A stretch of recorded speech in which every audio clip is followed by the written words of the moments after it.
কুটতে পারে না। তো অনেকেই আছে এখন নিচু হয়ে বসে কিন্তু কুটতে পারে না, তাই তাদের জন্য আমি এই টিপসটা দেখাচ্ছি। এই দেখো, এরকম করে আমি ছোটো ছোটো করে আগে খোসা শুধু কেটে নিয়েছি, দেখেছো?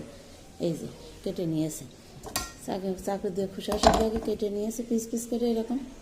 এইবার এটা আমি কি করব, এই দেখো, এই নখটা কিন্তু বেশি বসানো যাবে না, অল্প হালকা একটু এরকম করে এই যে টান দিলাম, দেখেছো? এই যে উঠে যাচ্ছে এরকম ঝমাঝম কিন্তু উঠে যাচ্ছে। এই দেখো, একটুখানি নখ বেশি বসাতে হবে না, বেশি ফুটালে পরে আবার নখে ব্যথা হবে। এই জন্য অল্প একটুখানি ফুটায়ে টান দিলে চলে আসবে, বেশি বসালে কিন্তু নখে ব্যথা হবে। এর কায়দা আছে, হালকা একটু এরকম ফুটায়ে টান দিতে। এই দেখো কতটা সাদা হয়ে গিয়েছে। এই দেখো এইভাবে অনেকগুলো ফুটে নিয়েছে, হাফ কেজি আমার ডাটা এনেছে, দেখুন কতগুলো খোসা এই দেখো বের করেছে। হ্যাঁ, আরও এতগুলো আছে এখন কুটবো।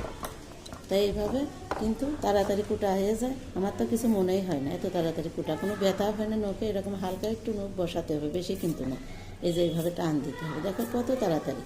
আবার এই পাশে একটু ঘুরাই, এই পাশে এইভাবে এরকম করবে, দেখো কত। এভাবে কিন্তু আমি অনেক কুটেছি, কোনো ব্যাপার না, কোনো কষ্টও না। তোমরা এইভাবে বাড়িতে এভাবে কুটো, দেখবা কোনো অসুবিধা হবে না।